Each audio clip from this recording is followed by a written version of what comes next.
တဘာဝဂေယစနစ်ကိုကျွန်တော်တို့ဖျက်ဆီးလို့မရဘူးအဆဆောင်းဝန်းဆိုတာကကျွန်တော်တို့ထင်ထားတဲ့ပမာဏထက်ထင်ထားတဲ့အရာတွေထက်ပိုပြီးတော့ခက်ခဲပါတယ်နည်းနည်းပါတယ်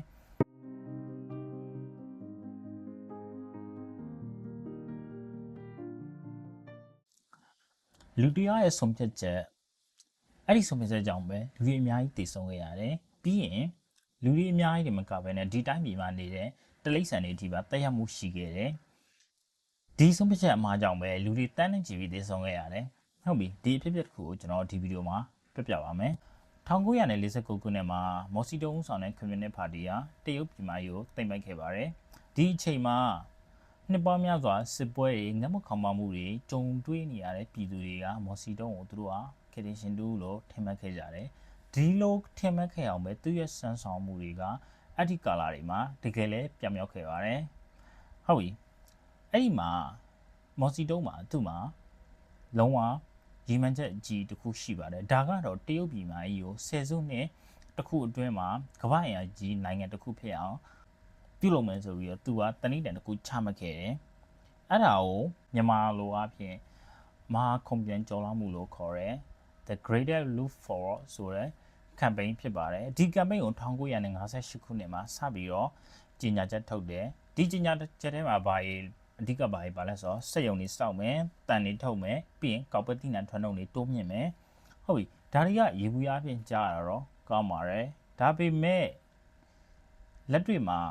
ဒီဆုံးဖြတ်ချက်တွေကြောင့်ပဲတက်ရောက်မှုတွေကလည်းအများကြီးရှိပါတယ်ဆိုတော့ဒီထဲမှာပါတဲ့နောက်ထပ် campaign တစ်ခုရှိပါတယ်ဒါကတော့ဖြက်လေးဖြက်လို့ခေါ်တယ်ကြွက်တွေခြင်တွေရင်ရယ်နောက်စာကလေးငှက်ဒါတွေကိုဖြက်စီးရမယ်ဖြက်လေးဖြက်ထဲမှာပါတဲ့တလိษံတွေလို့သူကသတ်မှတ်ခဲ့တယ်ဟုတ်ပြီရေဘူးအားဖြင့်ဆိုရင်ဒီထဲမှာပါတဲ့ကြွက်ရယ်ခြင်ရယ်ရင်ရယ်ဒါတွေကတော့ကျွန်တော်တို့ဒီကူးဆက်တဲ့တို့ကူးဆက်နိုင်တဲ့အရာတွေကြွက်တွေဆိုရင်ကြွက်ကြောင့်ပလိယောဂါတွေနောက်ဒီဖြစ်တယ်ဒီခြင်ကြောင့်ပဲငှက်ပြားတွေဖြစ်တယ်ရင်ကြောင့်ပဲဝင်းလျှော်ယောဂါတွေဖြစ်တယ်ဟုတ်ပြီဒါတွေကအကြောင်းပြချက်ကိုစီရှိတယ်ဟုတ်ပြီဘာကြောင့်စာကလေးကိုဒီစင်းထဲမှာထည့်ထားကြရလဲဒါကနည်းနည်းလေးစဉ်းစားစရာဖြစ်တယ်ဟုတ်ပြီဒီအဖြစ်အပျက်ကိုကျွန်တော်ပြပါမယ်တနေ့တော့မော်စီတုံးကသူ့အိမ်မှာသူနေနဲ့သူ secret တာပြီးဒီသတင်းစာဖတ်နေတဲ့အချိန်မှာပေါ့နော်ဒီ channel မှာကျဲရတဲ့ဆန်စီတွေကိုဒီစာကလေးငတ်တွေကလာပြီးခြိတယ်အဲ့အချိန်မှာသူစဉ်းစားမိတာကဒီစာကလေးတစ်ကောင်ဆိုရင်တနေ့ကိုဘယ်လောက်ထိဆန်စီတွေသူခြိနိုင်မလဲတဲနိုင်မလဲ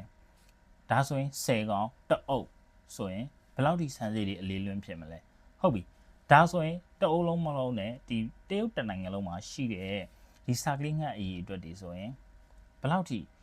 သူတို့ဒီစံစဘာတွေစေကိုဖျက်ဆီးမလဲအဲ့ဒါဆိုရင်ဒီတအုပ်လုံးကိုရှင်းထုတ်ပြနိုင်မယ်ဆိုရင်တရုတ်မှာရှိရလူတန်ပေါင်း60ကျော်80လောက်ရဲ့စားနပ်ရိက္ခာတွေသူကခြေတာနိုင်မယ်ဆိုပြီးတော့သူကဒီလိုတွားပြီးတွေးမိလိုက်တယ်အဲ့ဒီအတွေးကြောင့်ပဲဒီစာကလေးတွေကိုတက်ရမယ်ဆိုပြီးတော့သူကဆုံးဖြတ်ချက်ချလိုက်တယ်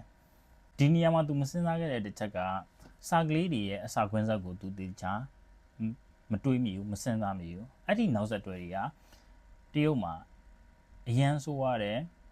လူသားဆုံးဖြတ်ချက်အမှားတစ်ခုဖြစ်ခဲ့ပါတယ်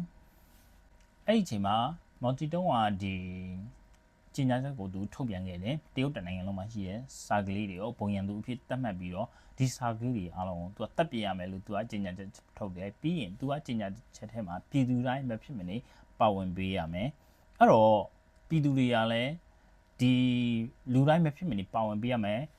campaign တစ်ခုဆိုတော့ဟုတ်ပြီလူတွေကလည်းဒီစာကလေးငှက်တွေကိုသူတို့ကလည်းတက်တယ်အဲ့ဒါဟိုမှာဒီစာကလေးငှက်အကောင်အရေးအတွက်များရင်ဘယ်လောက်ဆိုပြီးတော့ဒီစုပေးတဲ့စနစ်တွေအထိပါရှိခဲ့တယ်လို့တချို့စာရေးမှာကျွန်တော်ဖတ်ခဲ့ရတယ်ပေါ့နော်အဲ့တော့စာကလေးငှက်တွေသူတို့ဘယ်လိုတက်ခဲ့လဲဆိုတော့ဒီတန်ပုံးတွေဒီတချို့ဒီအရာတွေနဲ့စုညံလုပ်ပြီးတော့ငှက်တွေကိုမနာမနေပြအောင်6လန့်နေအဲ့တော့ကျွန်တော်တို့ဒီစကမောတစ်ခုလိုပဲလူရက်ကြိုင်နေတည်တယ်ငှက်တွေကလည်းပြိုင်နေတည်ရဆိုတဲ့အတိုင်းပဲသူတို့မှာပုံးစရာနားစရာနေရာမရှိတော့ငှက်တွေကကြောက်လန့်ပြီးပြေးရင်းနဲ့ပြန်ရင်းနဲ့ပဲငှက်တွေကတည်သွားတယ်ပြီးရင်ဒီစာကလေးငှက်တွေရဲ့အတိုက်တွေဖြက်စီးတယ်ဥတွေကိုလည်းသူတို့အကုန်လုံးဖြက်စီးတယ်စာပြီးရင်ငှက်တွေကိုလည်းသူတို့ဒီစားတောက်ပြတယ်ပေါ့နော်အဲ့တော့တဖြည်းဖြည်းနဲ့ တရုတ်မှာဒီကာလာတစ်ခုအတွင်းမှာပဲစာကလေးငှက်တွေကလုံးဝမရှိတော့ဘူးအဲ့ဒီချိန်မှာဒီဖြစ်ခဲ့တဲ့အကြောင်းအရာတစ်ခုကကြာတချို့စာကလေးတွေကကြာတော့လေဒီလိုခုံနာစရာပုံးစရာရှာရင်လည်းဒီတန်ရုံနေတဲ့ဟိုသူတို့ဒီဝင်ပြီးပုံကြရပါတော့အဲ့တော့ပြည်သူရိုးပြည်သူတာမန်ပြည်သူတွေကတန်ရုံကိုခွင့်ပြုချက်မရှိဘဲနဲ့ဝင်လို့မရဘူးအဲ့တော့တန်ရုံကလူတွေကလည်းဒီစာကလေးတွေကိုဒီပြန်ထုတ်ပေးပါဆိုတော့လေသူတို့ကလည်းပြန်ပြောရကြတော့ဒါလူသားဆုံးဖြတ်ချက်မဟုတ်ဘဲနဲ့ဒီတလိမ့်ဆန်တွေဆုံးဖြတ်ချက်အောင်ဝင်လာတဲ့ငှက်တွေဆိုတော့သူကလည်းဒီလိုပြန်ထုတ်ပေးဖို့သူတို့မလုံးနိုင်ဘူးပေါ့နော်အဲ့လိုညင်းတဲ့အချိန်မှာအဲ့တော့အဲ့ပြည်သူတွေအများကြီးကဒီတန်ရုံပတ်ပတ်လည်မှာနေပြီးတော့စောစောလိုမျိုးဒီတန်မုံတွေပြန်တီးရဲအဲ့တော့ငှက်တွေကလည်းအပြင်လည်းပြန်မထွက်ရဲဘဲနဲ့အဲ့ဒီမှာနေနေနောက်ကြတော့တည်သွားတယ်အဲ့ဒီအချိန်မှာတန်ရုံကပြီးတော့ဒီငှက်တွေကိုပြန်ပြီးထုတ်ပေးတယ်အဖြစ်ပြက်တွေလည်းရှိခဲ့တယ်ဒီစာကလေးငှက်တွေမရှိတော့တဲ့နောက်ပိုင်းမှာဆောက်ဆောကမော်စီတုံးတွေးခဲ့တဲ့စံစဘာအထွန်းတုံးတွေကာလတစ်ခုတွင်မှာတော့တက်လာပါတယ်ဒီဆော့ဆော့လိုမျိုးငှက်တွေမကြီးခဲ့တော့ဒါပေမဲ့ဒီနောက်ဆက်တွဲဖြစ်ရတဲ့အချိန်တစ်ခုတည်းမှာပဲကြာရောက်လာပါတယ်ဘာဖြစ်လို့လဲဆိုတော့ဒီစာကလေးငှက်တွေကဒီစံစဘာစိတ်တွေနေမဟုတ်ဘဲနဲ့ဒီလေကွင်းထဲမှာရှိတဲ့ဒီတိနံဖြတ်ပိုးတွေလို့ခေါ်တဲ့ဒီချိုင်းကောင်တွေကိုလည်းသူကစားပါတယ်ဒါကတော့အစာစဝန်းရဲ့သဘောတရားအရာပေါ့အဲ့တော့အဲ့ဒီအချိန်မှာဒီကျိုင်းကောင်တွေကအစမတန်များပြားလာတယ်သူတို့ကိုနှိမ်နှင်းမဲ့စာကလေးတွေကလည်းမရှိတော့ကျိုင်းကောင်တွေကအစမတန်များပြားလာပြီးတော့ဒီစံစဘာတွေကိုဖျက်ဆီးရဲအဲ့တော့ပြည်သူတွေမှာတဖြည်းဖြည်းနဲ့လယ်တွေမှာအထွန်းနှုံးတွေကရော့ကျလာတယ်အဲ့တော့ရော့ကျလာတဲ့နောက်ပိုင်းမှာဒီစားနပ်ရိက္ခာခမောက်မှုဖြစ်ပြီးတော့လူတွေကဒီအချိန်မှာအားလုံးပေါင်းဆိုရင်လူဦးရေတန်ပေါင်း15သန်းနေတော့တန်90နီးပါးလောက်ထိတည်ခဲ့တယ်လို့ record ရဲမှာရေးထားပါတယ်ဆိုတော့1959ခုနှစ်နဲ့1962ခုနှစ်မှာတရုတ်ပြည်မကြီးတစ်ခုလုံးမှာကြီးမားတဲ့အစာငတ်မခံပါမှုဖြစ်ပွားခဲ့ပါတယ်ဒီဖြစ်ရက်ကလူသားဆုံးဖြတ်ချက်ကြောင့်ဖြစ်လာတဲ့နောက်ဆက်တွဲဖြစ်ရဆိုပြီးတော့တမိုင်းမှာလည်းမှတ်တမ်းတင်ခဲ့ပါတယ်ဟုတ်ပြီဒီဖြစ်ကဘယ်လောက်ထိဆိုးဝါးသွားလဲဆိုတော့ကြီးရွာတွေရွာလုံးပျောက်ကွယ်သွားလောက်တဲ့ဖြစ်ရမျိုးတွေရှိခဲ့တယ်နောက်ပြီးတော့အစာငတ်မခံပါမှုတွေဖြစ်ပြီးတော့တိဥတပူတွေစားလောက်ရတဲ့အထိအခြေအနေတွေအရင်ဆိုးဝါးသွားတယ်ကြီးရွယ်လူတွေတစ်ချက်စဉ်းစားကြည့်ကျွန်တော်တို့မှာစားဖို့တောက်ဖို့စံစဘာတွေမရှိရတဲ့အချိန်မှာကျွန်တော်တို့အစားထိုးနေနေဘာလို့စားမလဲဟုတ်ပြီပြောင်းနေစားမယ်တချို့ဒီပိန်ဥဘာညာဒီလိုစားတောက်မယ်ပေါ့နော်အဲ့တော့ဒါမဲ့ဒါကကျွန်တော်တို့ဘယ်လောက်ထိတောင်းခံနိုင်မှာလဲဟုတ်တယ်မလားတစ်နှစ်လားနှစ်နှစ်လားအဲ့တရားမှုကအရင်ကြီးရောဖြည်းဖြည်းနဲ့လူတွေကငတ်မခံမမှုဖြစ်ပြီးတော့လူတွေကသေးလာတယ်ဒီတည်ဆုံးမှုကအရင်များတယ်ဆော့ဆော့ကျွန်တော်ပြောလို့ပဲ15သန်းနေပြီးတော့တန်9သန်းနီးပါးလောက်ပြီးတည်ဆုံးခဲ့တယ်ဒီတည်ဆုံးခဲ့တဲ့ပမာဏကဒုတိယကမ္ဘာစစ်မှာကြာဆုံးခဲ့တဲ့စစ်တီတွေအရသာပြည်သူတွေရဲ့တည်ဆုံးသွားတဲ့ပမာဏတွေနဲ့တူညီပါတယ်အဲ့တော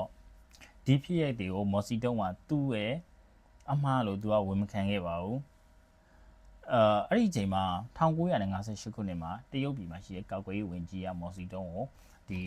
နောက်ဆက်တွဲဖြစ်ရတဲ့ဒီလိုဖြစ်တယ်ဆိုပြီးတော့သူတင်ပြတယ်အဲ့ဒီအချိန်မှာမော်စီတုံးကဒီတင်ပြတဲ့ကောက်ကွယ်ရေးဝန်ကြီးကိုဒါပြည်သူ့ရန်သူဆိုပြီးတော့သူကချိန်ညာပြီးတော့ရာထူးကနေပြီးတော့နှုတ်ထုတ်လိုက်တယ်ပြီးရင်ပြည်ပတွေကကန်လန့်မှုတွေကိုလည်းသူကညှင်းပယ်တယ်နောက်ပြီးတော့ဒီဖြစ်ရဒီအစာငတ်မခံပါမှုကိုပြီးတော့ကမ္ဘာမီဒီယာတွေဖိဖိနဲ့တိမလာအောင်လဲသူကတင်းတင်းကြပ်ကြပ်နဲ့ဖိနှိပ်ခဲ့တယ်ဆိုတော့သူ့ရဲ့အတွေ့အကြုံတော့ဒီဂုံတိတ်ခါတိုင်းပြည်ရဲ့ဂုံတိတ်ခါကြတာပြည်သူတွေရဲ့အသက်ထက်အရေးကြီးဆိုပြီးတော့သူကဆုံးဖြတ်ခဲ့တယ်ဆိုတော့ဒီအချိန်တွေကဘယ်လောက်ထိဆိုရလဲဒီအာနာရှင်တရားရဲ့ဆုံးဖြတ်ချက်ကပြည်သူတွေကဘယ်လောက်ထိတက်ရောက်လဲဆိုတာကျွန်တော်ဒီဗီဒီယိုမှာသိလို့ရပါတယ်ဒီအဖြစ်အပျက်တွေကဘယ်လောက်ထိဆိုးရသွားလဲဆိုတော့ကျွန်တော်တို့သင်ခန်းစာတွေအများကြီးရပါတယ်နောက်ပိုင်းမှာတော့ဒီတရုတ်ဆိုရကပြန်ပြီးတော့ဒီစာကလေးငှက်တွေကိုအစားထိုးမှုပြန်လုပ်ခဲ့တယ်ဒါကကြတော့ဒီဆိုဗီယက်ကနေပြီးတော့ဒီစာကလေးငှက်တွေအကောင်ကြီးသိန်းနဲ့တန်းနဲ့ကြည်ပြီးတော့တရုတ်ပြည်ကိုပြန်ပြီးတွင်းခဲ့တယ်ဆိုပြီးတော့ဒီတချို့ record တွေမှာရေးထားတဲ့အကြောင်းအရာတွေလည်းရှိပါတယ်ဟုတ်ပြီဆိုတော့ကျွန်တော်တို့ဒီကနေတော့သင်ခန်းစာယူလို့ရတဲ့အရာတွေအများကြီးရှိပါတယ်ဒါကကြတော့တဘာဝဂေယစနစ်ကိုကျွန်တော်တို့ဖျက်ဆီးလို့မရဘူးအဆအဝန်းဆိုတာကကျွန်တော်တို့ထင်ထားတဲ့ပမာဏထက်ထင်ထားတဲ့အရာတွေထက်ပိုပြီးတော့ခက်ခဲပါတယ်နည်းနည်းပါတယ်ဥပမာကျွန်တော်တို့ဒီမွေကြွက်တွေကလူတွေအတွက်မကောင်းဘူးဆိုပေမဲ့သူတို့ကလည်းဒီဂေယစနစ်မှာတဏှီအပြင်သူ့ဟာနဲ့သူ လက်ပတ်ပြီးတော့ဂေယစနစ်ကိုအကျိုးပြုနေတဲ့အရာတွေရှိပါတယ်ပြီးတော့နောက်တစ်ချက်ကကြတော့ခေါင်းဆောင်တစ်ခုရဲ့မှားယွင်းမှုဆုံးဖြတ်ချက်တွေကိုဝန်ခံနိုင်မှအဆင်ပြေမှာပါဒါပေမဲ့သူတို့ကသူ့ရဲ့အမှားယွင်းကိုသူတို့ကဝန်မခံမနဲ့ဒါကိုတင်းတင်းကျပ်ကျပ်ဆက်ပြီးစုပ်ကိုင်ထားမယ်ဆိုရင်တော့ဒီဆုံးဖြတ်ချက်ကြောင့်ပဲပြည်သူတွေပေါ်မှာတက်ရောက်မှုတွေအများကြီးရှိပါတယ်ဟုတ်ပြီဒါကတော့ဒီကျွန်တော်သိရတဲ့အကြောင်းအရာတစ်ခုပါဒါမော်စီတုံးလက်ထက်မှာဖြစ်ပွားခဲ့တဲ့ဒီခုံမြန်ကြော်လွှားမှုကနေပြီးတော့ဖြစ်ပွားခဲ့တဲ့အစာငတ်မှုခေါင်းပေါက်မှုအကြောင်းအရာဗီဒီယိုတစ်ခုပါဆိုတော့ကျွန်တော်ဗီဒီယိုကြိုက်နေတဲ့ဆိုရင် like and share လုပ်ရပေးပါအောင်ကြည့်လို့များလုံးကျေးဇူးတင်ပါတယ်ခင်ဗျာ